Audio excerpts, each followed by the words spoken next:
set this up so it doesn't fall over. See how I get on. Put that there maybe. How you guys doing? Okay? You doing alright? It's great to see you. Thank you so much for stopping in. Wanted to do a little bit of a live update as to how things are going on. I've got a cup of tea here. Lovely, what is it? Rooibos and vanilla. Vanilla. Stop, collaborate and listen. Vanilla rooibos. Vanilla rice. Yeah. So, yeah, what's happening? Whew. We're settling into our cooler weather here in Auckland and Howick, the beautiful seaside village of Howick, where I am so blessed to be residing at the moment in my beautiful family home. My grandparents actually bought this place. You can see that we've got a pretty amazing backdrop there. That's our backyard. You guys have seen some of the footage from other videos. But yeah, I just wanted to just jump on, see if anyone's around, so that you guys know. Some of you may have seen that I've been having some curious interactions with the people at Stripe regarding my Substack. So for those of you who don't know, Stripe is like PayPal. Some of the members on Substack have chosen very kindly to support the works with a financial endorsement and basically a paid subscription. And Stripe, who is the payment processing company that PayPal uses, that Substack uses, they sent me an email. I think it was a few days back now, and it basically said, we're gonna shut down your account like next week because of it's reminiscent of restricted services according to our terms and conditions. And I thought, oh, this is quite an abrupt, startling, somewhat jarring email. We're going to close your account next week. And so I read the restrictions and I read the email again, and it basically said we don't support businesses that operate as crowdfunders. And I thought, well, I'm not really doing crowdfunding. I mean, I've got a paid subscription, you know, people can get it if they want. So anyway, I thought, oh, this is curious. So I replied back and I said, oh, hey, thank you for this. Happy to work with you guys. Could you give me a direct example of where I've sort of breached the terms and conditions with Stripe? Well, that was quite a reasonable, question. Let me know exactly what I need to do to repair the situation. Happy to work alongside. Let's sort this out. Hello, everybody. And so I sent the email, and I got a response from Stripe. And they said, thank you so much. We appreciate that this is a concern, and we want to get this sorted out for you. And I thought, oh, that's a lovely email response. I was quite pleased with that. Thank you.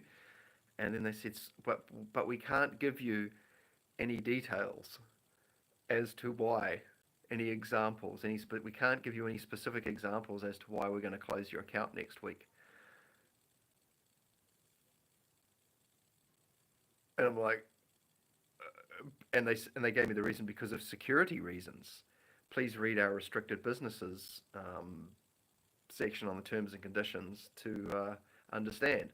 So I went back and I read through it again, and then I'm jumping on the chat GPT and I'm asking questions and that, and it said, yeah, maybe you come across as crowdfunding. I thought, okay, well, I guess what I've done, that maybe it's the donate link that I've got on there, the Stripe donate link, and I'm like, geez, was that such a big deal?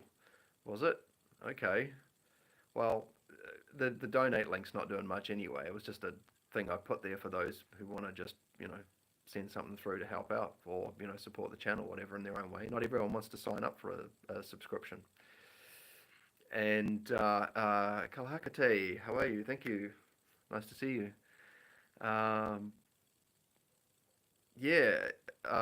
It was just so abrupt and so surprising.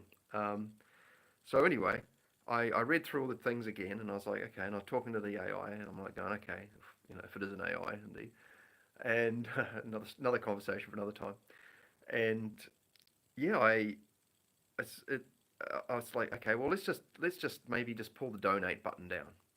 So I went through all of the Substack posts because this is related to Substack. Okay, it didn't say it was about anything else. It was only related to Substack, and I've got other things that use Stripe, but Stripe said specifically it was related to Substack. And I was like, okay, well, let's go through all my Substack posts and get rid of the donate button, like a customized link, or the Stripe donate link that it doesn't support crowdfunding, but it gives you a donate link. So I don't know, man. Look, so anyway, so I go through it, and I'm spending like an hour and a half going through all my posts and everything, and just checking them all and making sure that there's no donate button on there anymore. Going, okay, well, is that it? And so I sent them another email, and I was probably sounding a bit cheeky because basically she sounded like she really wanted to help. But then she said, look, I really want to help you get this sorted out. It's a concern, but I can't tell you why because of company policy, because it's against security.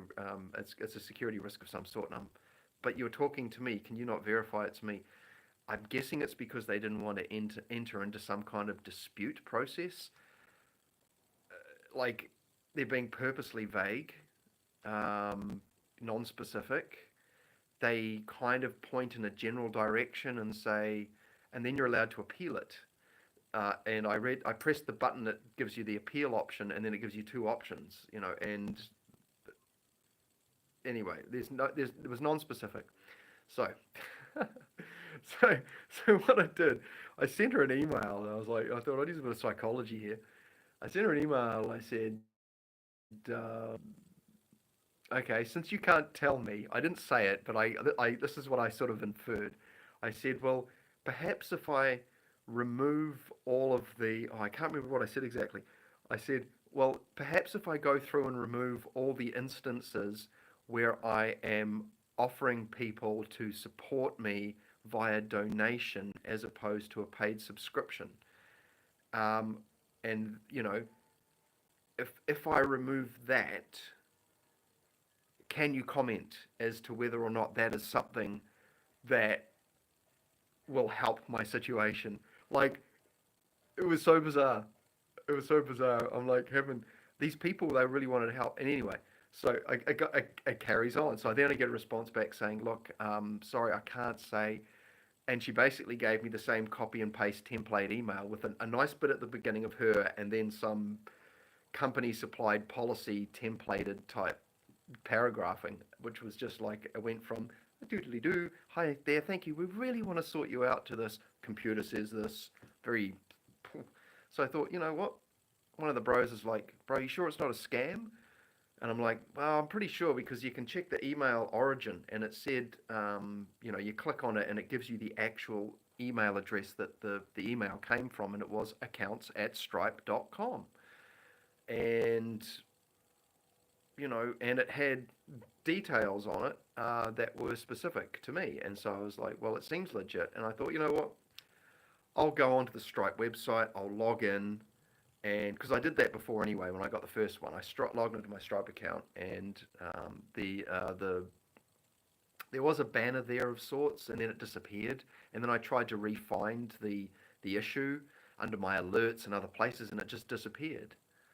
Alessia Lemma, hello, hello, welcome, sister. Thank you for joining us. Just talking about a recent situation regarding big companies that don't for some reason decide that I should shut my Stripe account down. That this the main payment processor for my Substack, because Substack only uses Stripe. So anyway. So I go onto the Stripe website, I log in, I can't find the reference to the issue that they've emailed me about, and so what I do is, Rajendra, nice to have you here.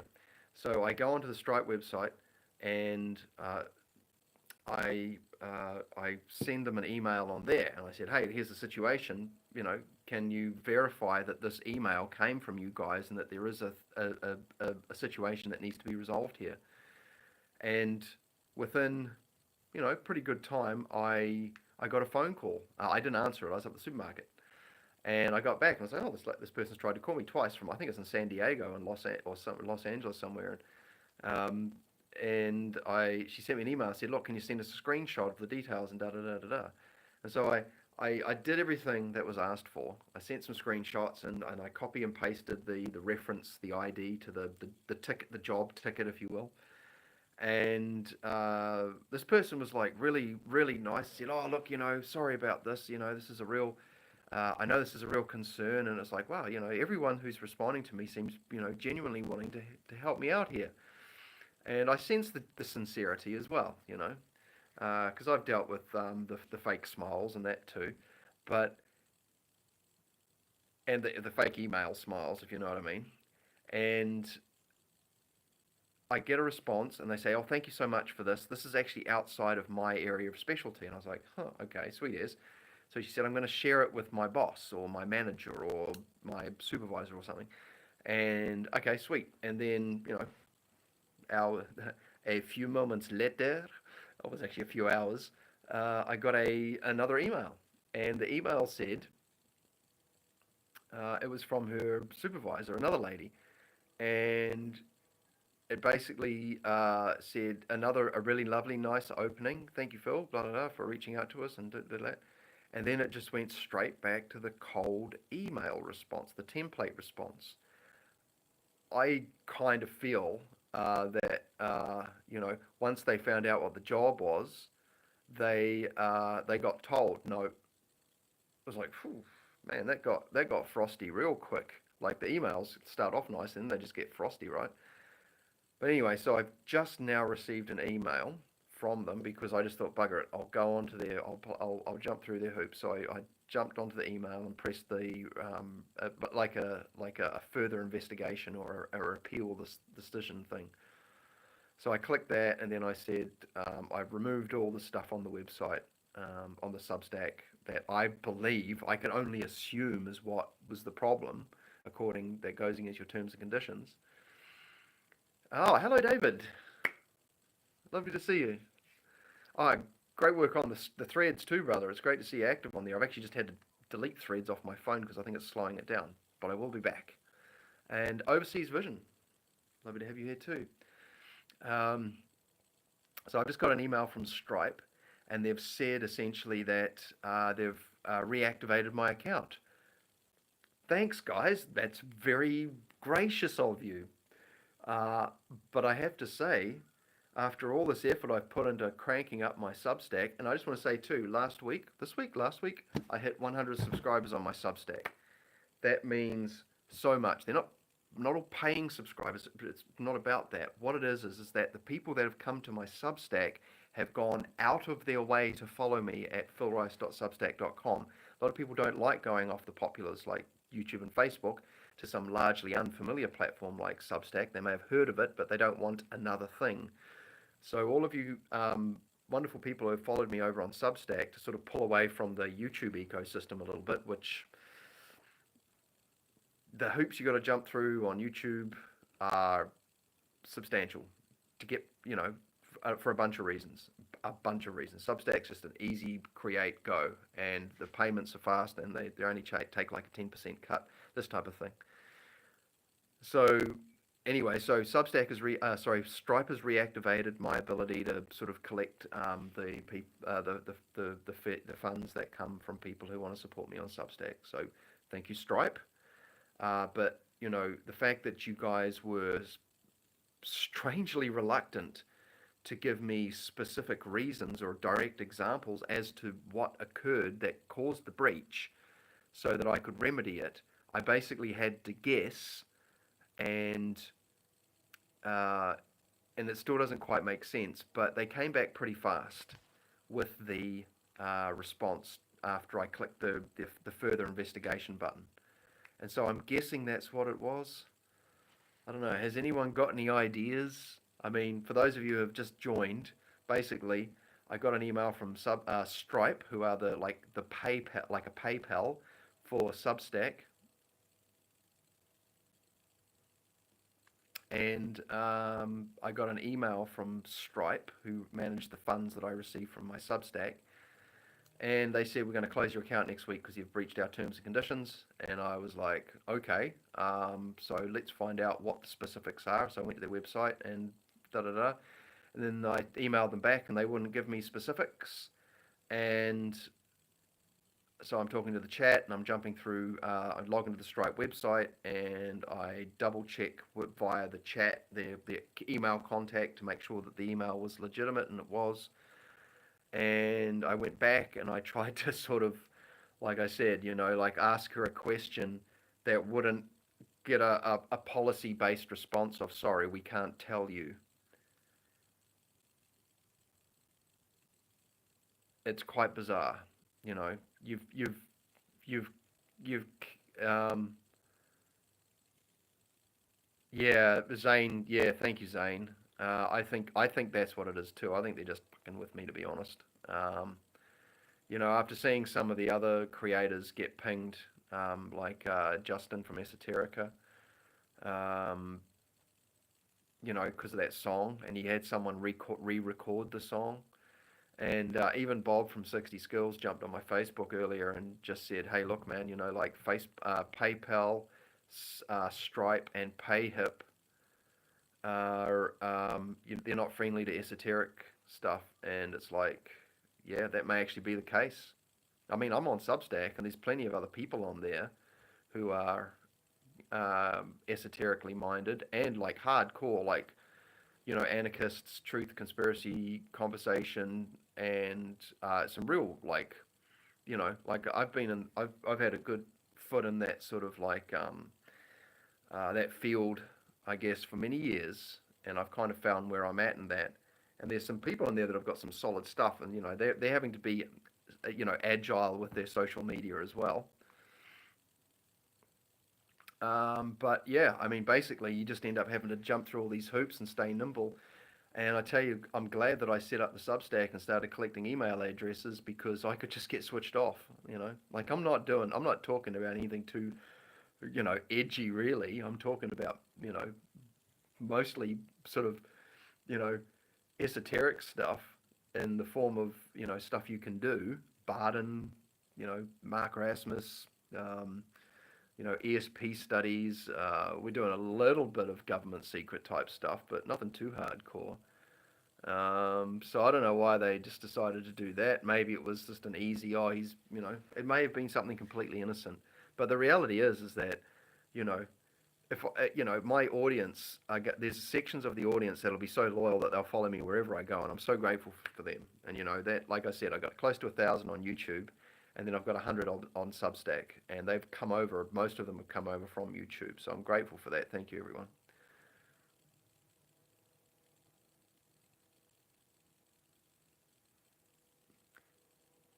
Not much one can do. It's the nature of social media these days. Yeah, it really is, eh? Like, man, if you wanna if you wanna hang out in their house, you gotta follow their rules, and they can just change their rules on a whim. They can just, go, you know what, we don't like this person or this stuff anymore, and so we're gonna biff it. So I'll get my head out. I cover up the light. Um, David says we need a billionaire with our interests in mind just to buy the platform. Another billionaire buying another platform. Yeah, I mean, I have to say, like, I just don't know. I don't know. I'm so glad I got people's emails because I get to stay in direct contact. So if you haven't already, please go to my Substack, sign up just for the free one. Whatever. Most of the stuff on there is free. There's only like I think one paid article on there or paid thing at the moment. But if you go and sign up there, then I'll have your email, and then I'm going to be downloading my email list in the next day or so. Um, and David says, yeah, we need a billionaire with our interests in mind to buy the platform. That's the only solution other than staying under the radar. Yeah, I mean, I think what it is that you there's a I think there's a way to play it where you're not unhelpfully putting your head above the parapet, so to speak. And like, some things, you put a beacon on your head, and like there's a lot of people like that on Substack. You know, everyone from James Corbett to far out Derek Bros, John Rappaport, Sam Bailey. These people are, they found a bit of a sanctuary on Substack. But man, I tell you, I guess what it is just remaining um, aware. Like you don't want to give them any reason, eh? Like a few years back, a friend of mine who was an ex-cop, she got me into reading, understanding government legislation and finding it on the government websites. And my gosh, once you go down that track, you can see what's coming down the pipeline and how they use generalities and vagueness to basically just make the bills and the legislation very kind of accommodating for a wide interpretation. It basically, once they get this vague thing over the line, they've basically got a foot in the door, and then they can innovate within those parameters that have just been pushed through, and this kind of thing. So it's really important, to stay aware of this stuff on social media, especially if you're, leaning on it for your main source. I mean, I've heard of other channels on YouTube, all sorts of random things, everything from Dungeons and Dragons to a bunch of them have just been leaving lately because they haven't been getting the support. And they went to one of the social media offices, and they basically said, "Look, it's just not interesting. It's done, for us now," or something like this. Um, David says, oh, sorry, Estelle Emma says, they've had another ramp up of blocks. I've lost access to some YouTube chats, not due to the creator. Oh, really? How bizarre. David says, when I worked with the Experiencer group, we had all kinds of interference. We are not just paranoid. No, we're not paranoid, man. Look, I've been following this stuff for ages. There's all sorts of creepy crap going on in the background. I've had plenty of friends. Um, one of my friends, David, Richard Allen Miller, sorry, he's written so many books. He's got such a history in esoteric. He's one of these guys you never sort of know about until you come across him. He's in his 80s. He's trying to sell books. He just likes writing books. He just wants to write books, sell books, and just live off. He's so many books, and excellent books on magic, on ESP, paranormal, growing food, agriculture. Very intelligent man. And man, the bro just gets screwed over by Amazon. Like, and there's no recourse. They just don't have to if they don't want to. You know. I know, the Institute for Hermetic Studies, Mark Stabish has got this, 7,500 subscribers on YouTube. He's got two channels, but he can't access the big one with 7,500 subscribers. I mean, that would be so wonderful to be able to access that body of audience, to let them know about things. So that, because people are obviously, people like to support the stuff they like following. And, whether or not you like Mark or the Institute or whatever, regardless, he's lost access to that. Now he's got to start all over again. He's got, like, I think a couple of thousand subscribers on his new YouTube channel. But essentially all the work you put in is now gone. Somebody hacked it, and they can't get any joy out of YouTube. And yeah, I mean, these are the kinds of crushing blows that, I mean, many people have just, had to deal with. And it's hard not to get a bit cynical and sarcastic. And like David says, this is not paranoia. This is really happening to a variety of people, and some of us feeling a bit targeted, perhaps. You know,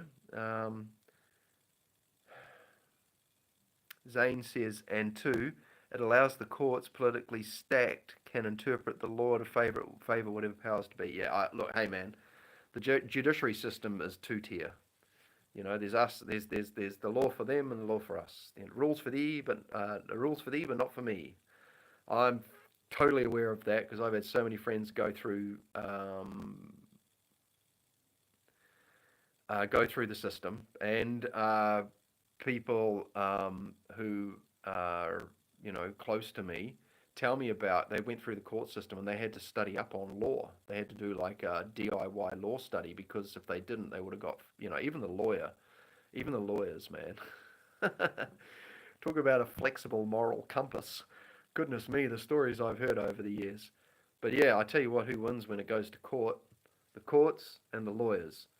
that's who wins. The people involved, the kids, the family, nah. Man, I tell you what, if you can settle this stuff without getting the man involved, that's the best thing to aim for. Uh, Kalahakati says information is illegal. Yeah, I'm not surprised Alex Jones named his friggin' show InfoWars. It's true, isn't it? Like even on a platform like Substack, they've got like a fund, like a fund like with a legal fund to support Substack creators who get like unfairly sort of attacked by big interests. They've got like a multi-million dollar fund there to support them. But Stripe, so Substack are kind of saying we're like a punk almost, on the block here. And I love the interface, man. Substack's great. I love getting on there and writing and making things, and the interface is beautiful. But they're with Stripe. And I thought Stripe, I thought that they were a good alternative to PayPal, but maybe they're not. And if Substack are only offering Stripe, then I don't know if there's any real advantage to being on Substack, to be honest. I don't want to just tell people like to support me through YouTube, because YouTube, like, man, that for starters they take a 30% chunk. 30%. 30%. Okay? Have a think on that. 30%. 1/3. They're just the platform.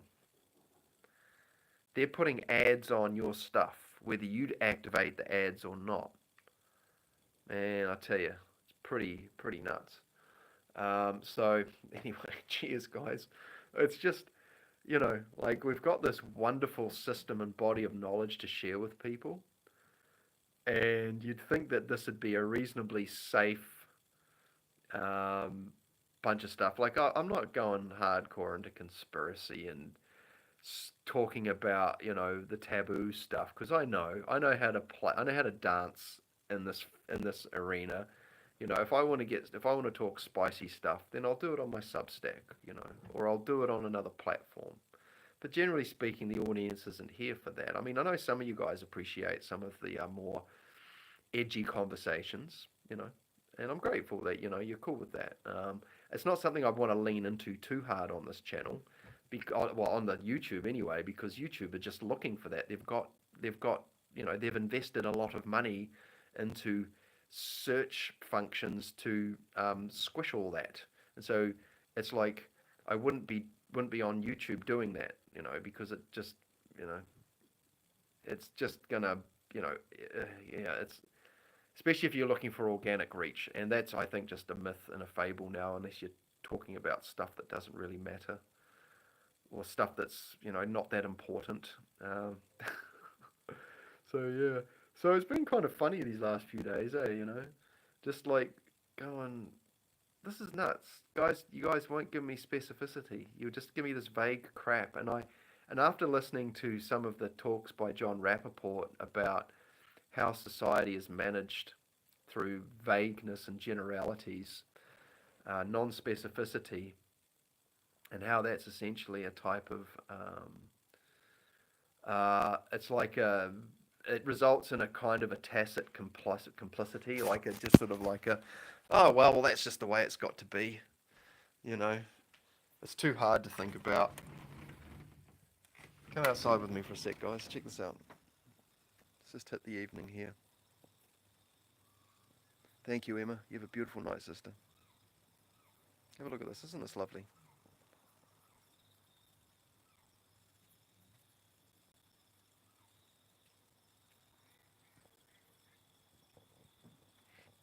That's one big oak flanking us, and here's the other one right there. Ooh, yeah, here's the other one. Quite lucky. It's a shame we haven't got an oak on the property, actually, but they both lean over onto our property, so it's acorn dropping season at the moment.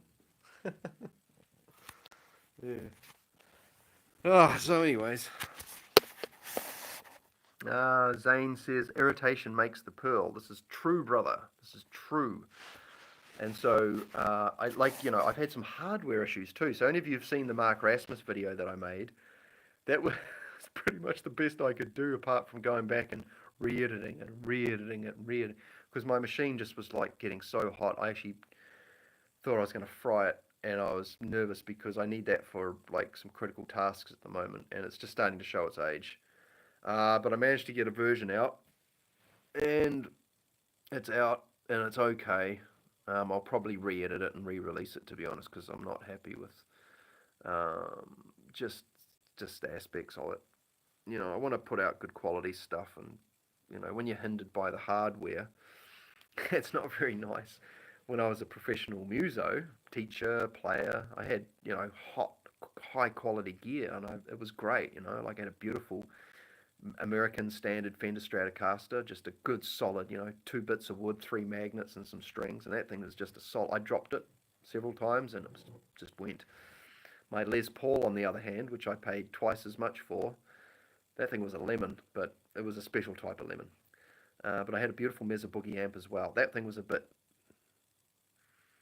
what's the word, temperamental, but I had good quality gear. And like, I've got a beautiful Macintosh MacBook Pro, but it's, like I said, 12, 13 years old, so it's done well.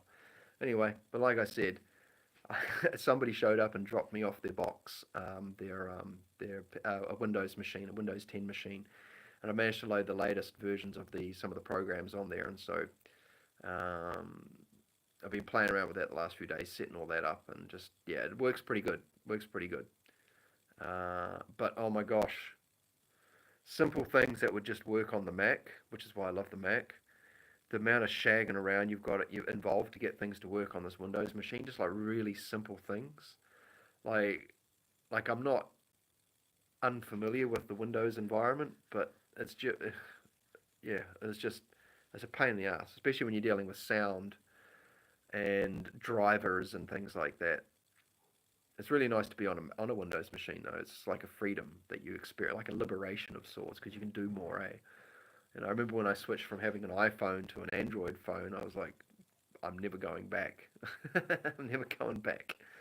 But the Windows machine was great because I'm like, oh, that's right. I've got access to way more software options and newer things because it's only a few years old, this Windows machine. Well, it might be a few more actually because it can't have Windows 11 on it. But so I've got that to borrow at the moment, and so I'm just exploring that instead of using the Macintosh, which I'll probably just strip back and use as like my typewriter word processor for writing my articles and things. So I'm kind of out of the woods there, and I'll be doing I probably will do a live stream tomorrow with the new setup. Just got to check for people coming in and out so I get the time. But yeah. So anyway, it's been a reasonably entertaining couple of weeks trying to get this Mark Rasmus interview out and get it looking good and chop it up nicely. And that was a fun interview. Like I have, first time talking to Mark like that, and I have to say I was a little bit nervous actually. It probably came out across in the interview to be fair. But I just wanted to hit him up. I had a whole bunch of questions, and he didn't want to do a live. Fair enough. And so he might be open to it in the future. But um, I've got a lot of admiration and respect for Mark Rasmus because he's the guy that I found Bardon through, and he's explained things to me in a way that have made some of the best sense I've come across in all these years, all this near decade of searching and exploring. So I want to do something nice. And unfortunately, the computer didn't sort of allow me to do the ultimate, but I think I will just run it through again now that I've got the faster machine and the newer version of the software too, so I should be able to make something a bit tidier. But yeah, cheers guys. Thank you so much for sticking with what I'm doing and that, and watching me sort of explore different things, because as you can see, whether it's the thumbnails or the kinds of presentations I'm doing, I'm just exploring different things and seeing where they lead. Not really. I sort of thought, well, maybe I should see what the audience wants and that, but that's not the way to go, eh? Too much audience feedback, you end up pandering to the algorithm in a lot of sense, and that's not good. You're better off just to be yourself, eh? You know, um, and find yourself, find your true self, and then just attract the people. I mean, it's interesting, most of the people on this channel have probably come because of the interviews, when I look at who's subscribed, from what videos, etc., it's usually from interviews. So I'm attracting, other audiences. And then when I do my solo live streams, I might get, maybe 100 odd views ish. Whereas when I do interviews, 3, 4, 500. David says, always stay true to your loves. I love hearing you talk, David. You've always got something so poignant, and so, um, and yeah, I love your writing too, so always a pleasure to have you on the channel, bro. Um, Thank you for sharing your wisdom, and I know you've been doing at this for a bit, so thank you. And you're right, like it's like Mark Rasmus has put out more free info on developing eternal powerful martial arts than anyone else I've seen. Yeah, absolutely. Man, I watched his videos and I learned how to float people and provide them with really interesting experiences just from watching his videos, you know? And the amount of video he just puts it out. He just constantly puts in, like he has big breaks and things. But man, he's just out there doing it. But yeah, what I was saying before is that because I've been in sales and customer service in the past, and I've been a teacher, and well, I am a teacher, I guess. And when you are interacting with people, you'll find that you'll uh, sometimes naturally sort of, if you'll kind of um, acclimatize and adjust somewhat to the nature of the room, if you will. And as you know, sometimes we wear different hats for different situations. And that is, it's funny, Mark Rasmus actually made a beautiful video about that. You put all those hats in a bag, mix them all up. That's, the average of that is who you are. And it's got a lot to do, obviously, with who you hang out with as well. And so, I've noticed, when I'm interviewing certain guests or having certain people on, sometimes how my composure changes. And, for whatever reason, that's fine. But, the only way you figure stuff out is by doing it. So you just keep going. And that's just the best advice I was given, and that's what I just give to everyone when they ask for it. You just got to keep cracking on. But I think, you got to find your voice. That's probably one of the best terms I've come across. It's a great musical analogy as well. Just like, when you first start playing guitar, what gets you into it may not be what you end up playing later on once you've developed proficiency. You might find that was just what piqued your interest to start with. What got you in the, through the door or over the threshold. And so, finding out who you are, it's funny because that's like Reiki, like the stuff that like the large majority of people don't know about Reiki.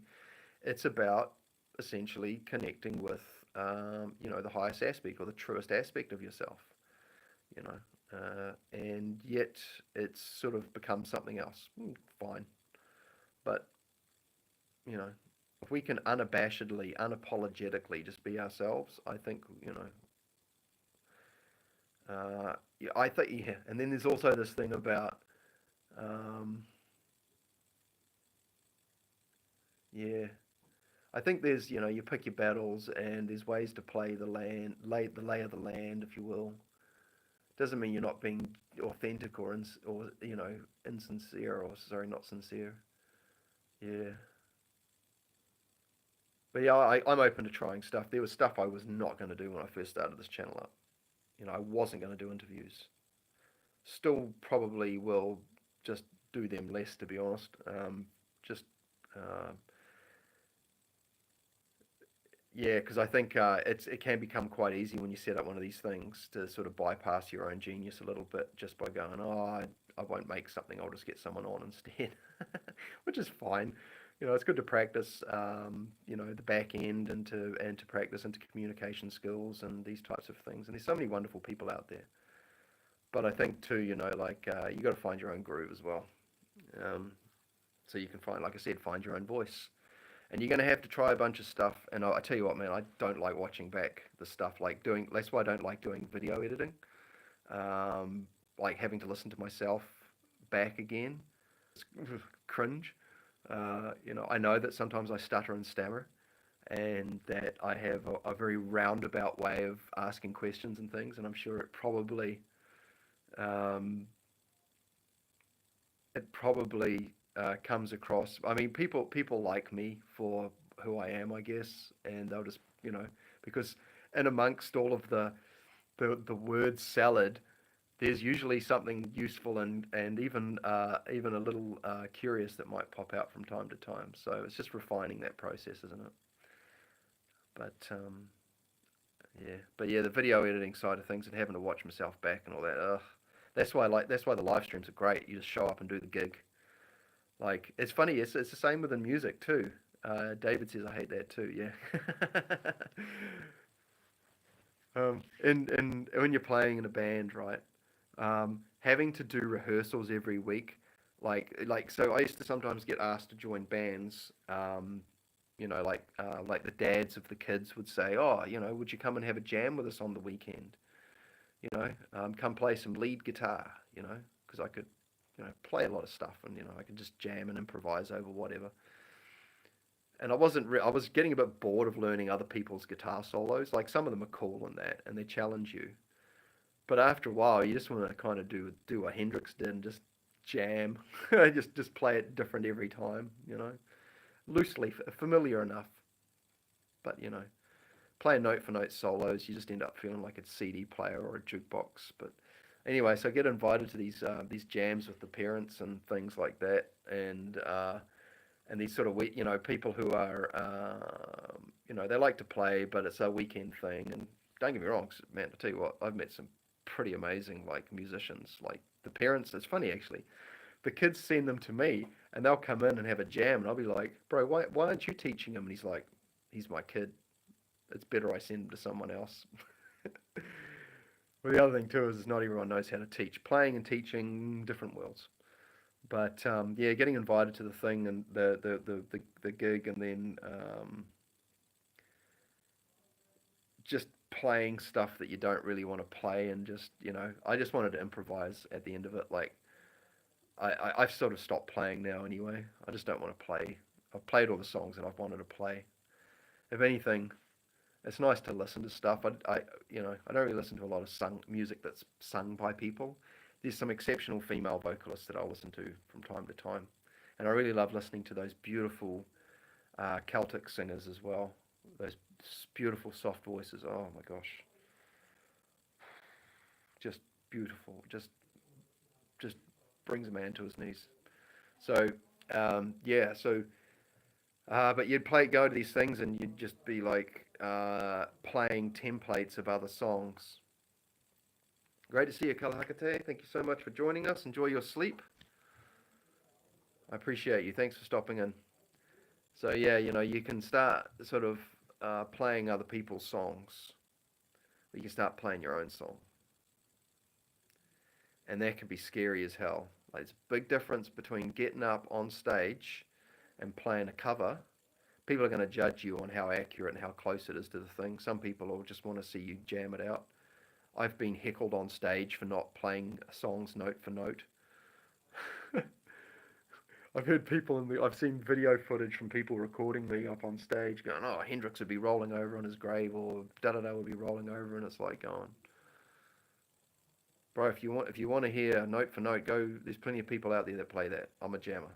Some people love what I used to do, which was just to get up and rip it to bits, man. That's what I love to do. I love to be unapologetically expressive, let loose, see where my physicality prevents my creative expression, and then seek to remove the resistance, the delay, the lag from the heart, from the spirit, whatever, to the ends of my fingers on the guitar.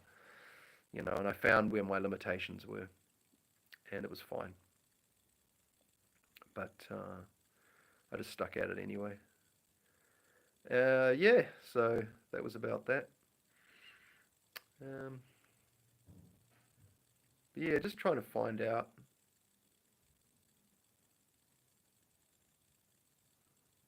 Listen to the original, the OV recording instead. Live music is meant to be organic, not rote. Yeah, David nailed it.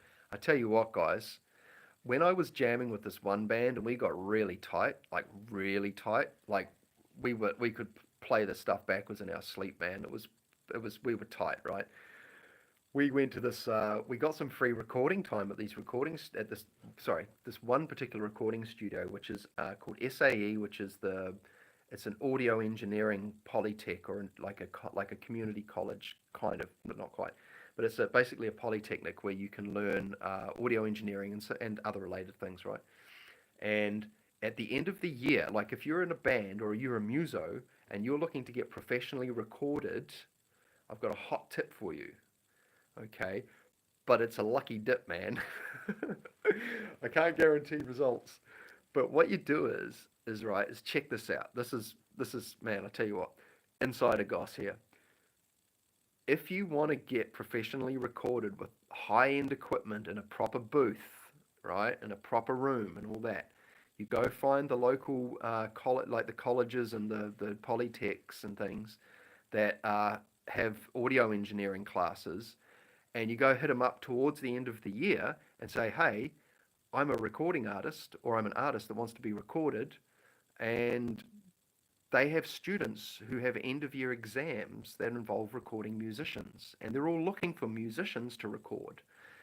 And the other thing is that a lot of the students who are music students, like they may be doing on the same campus doing a music course, they are not all that tight as musos for various reasons. They might just be young and they will have to replay their stuff over and over again. We were like a bunch of dudes in our 30s and 40s, just tight players.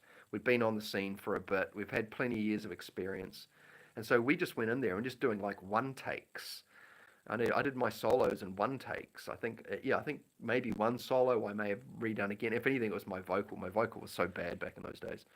And I think I had like this one recording, I had like a phlegmy chest infection or something like that. But anyway, you go and hit them up towards the end of the year, because if you can say, hey, because if they just get you on a one take, like you just record your song a few times. You might record it, to get warmed up in that.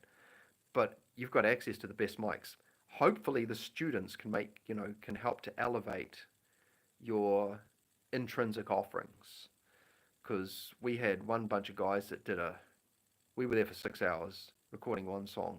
We recorded it in like half an hour, pretty much, and then we had to wait around while they shagged around with all the stuff and like the settings and moving the mics around and making the guide track, and then it came out and like the drums and the vocal was really loud and the bass and the guitar was down here. It was like, how can you not pick that?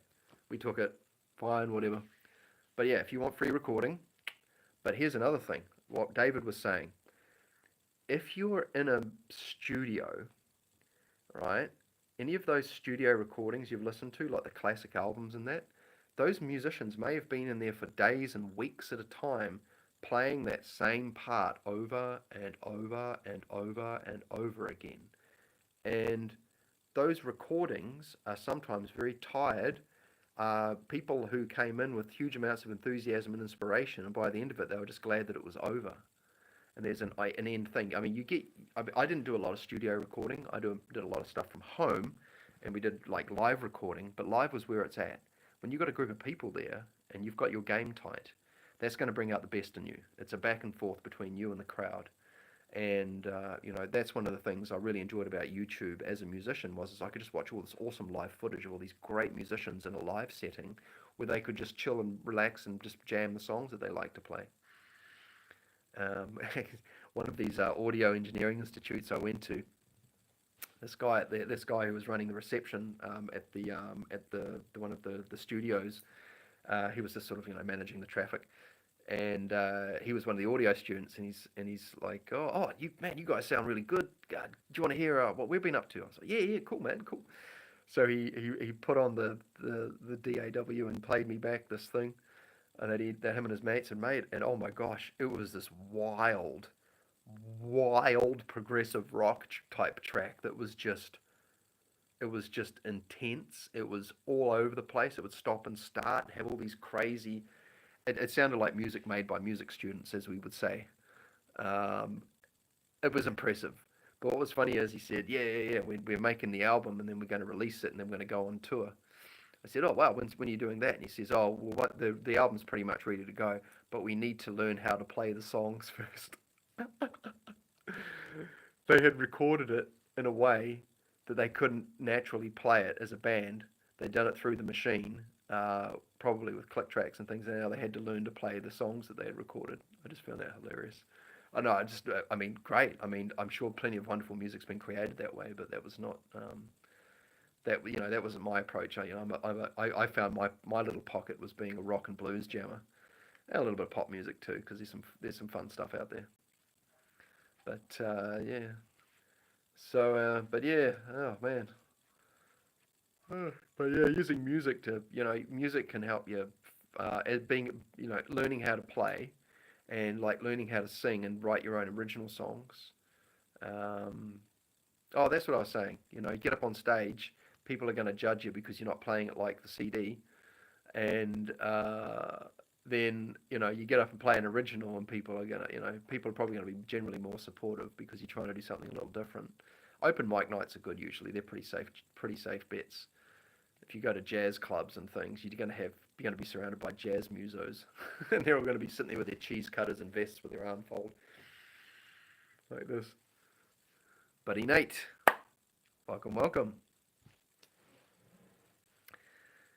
So yeah, but yeah, finding your own voice. Music's a good one. Like becoming an expressive musician, like learning how to improvise on an instrument like a guitar, like an electric guitar, and finding out how to like just learning some basic scales like a pentatonic scale and another couple of notes, and learning how to freestyle jam over the top of that, and just get good at like making stuff up.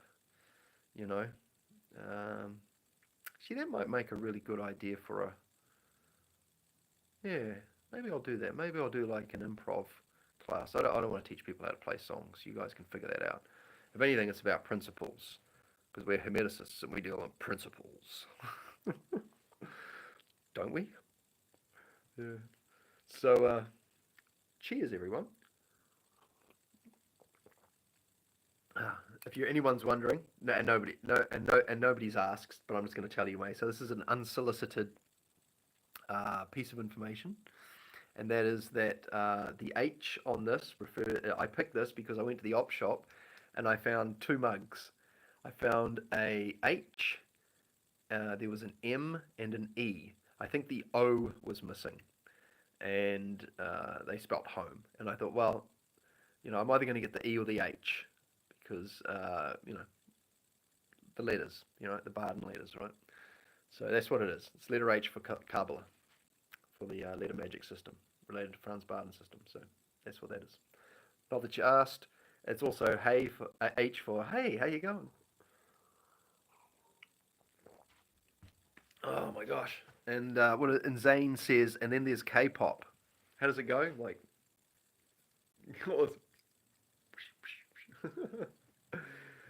yeah, it's funny, eh? Like, Korea's really come on the map in the last couple of decades, eh? With like TV shows and movies, Parasite and Snowpiercer. That fella, pretty amazing. Like that Parasite was not what I was expecting it to be, but man, it's just, isn't it interesting?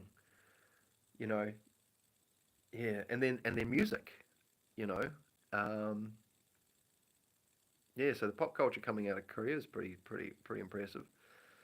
Uh, I think there's a lot of I think there's a lot of David says I knew it. What?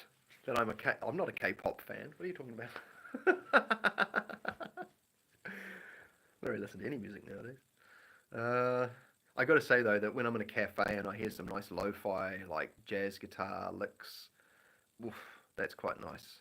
Oh, the H, yeah. I was going to go back the next week and get the E, but they didn't have it. Somebody else took the E. And it was funny because the E had a black background.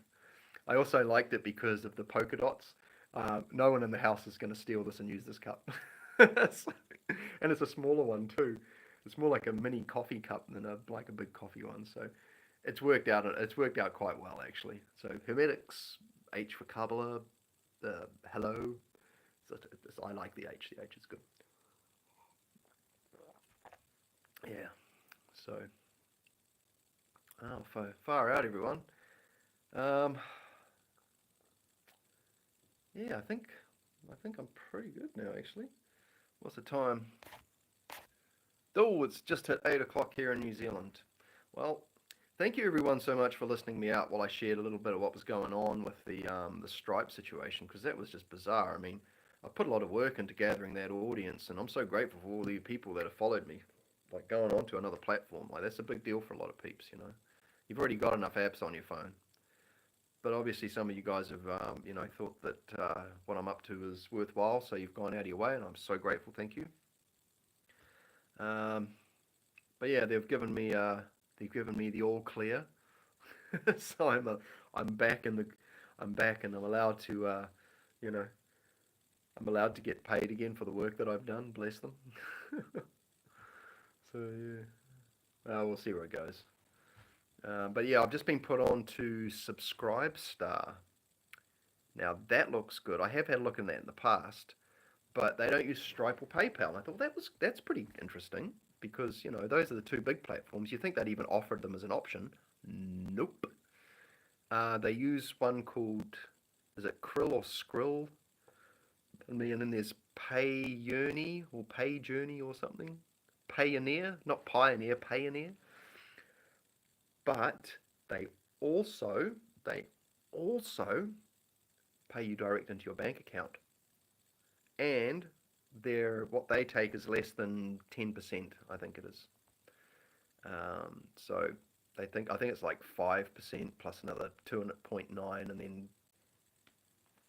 there's another little mini percentage too that's based on how much it is.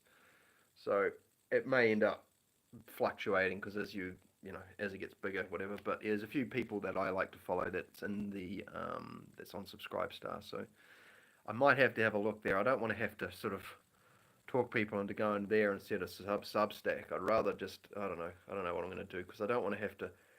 Like I'm already on all these platforms. I've already pulled out of TikTok and Instagram and X because I was just spreading stuff everywhere and just monitoring the results. And like what a couple of productivity people have said that I follow on YouTube, they're like, no, just pick a couple and drill down, or pick a short form and a long form and drill down. So YouTube's the long form, Facebook's a little bit of a short form, Substack's a bit of both. Substack's very satisfying though. If you go on Substack and start scrolling through the various notes that people put, like on the discovery on the bottom left of the app there, because you got short form notes and long form posts, but you find some of the most incredible art. Like it leaves Facebook and Instagram and all that stuff for dead. Like it's not the same kind of. It's a different environment. The conversation there is quite highbrow, and there's no ads.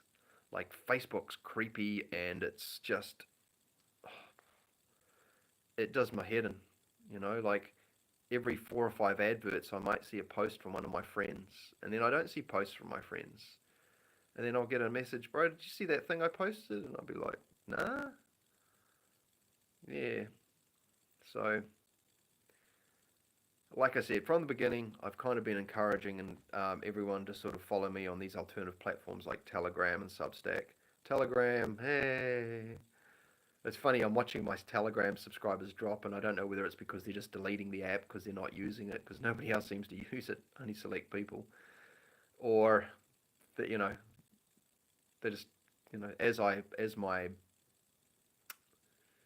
creative my content creativity sort of navigates the my own personal preferences and the environment. Maybe not everyone's into it, and that's fine too. But yeah, so I'm gonna have to think about this. But yeah, but anyway, here. So the good news is that I've still got my phone and I can do lives, and it seems to hold together pretty well. Like I've been on for an hour and I've still got about 50%. This is an old phone too, so sweet. But yeah. Yeah, that's pretty much it, guys. I'm so grateful to you all. Thank you. Thank you for hanging around and listening to me and listening, well, or just listening for the guests, or just coming on the channel and supporting it, however it is. Whether you're just watching, whether you're commenting, liking, subscribing, sharing, it's the four of them in it. I'm grateful. Whatever you're up to, you have a beautiful day. We'll talk soon, eh? Stay well.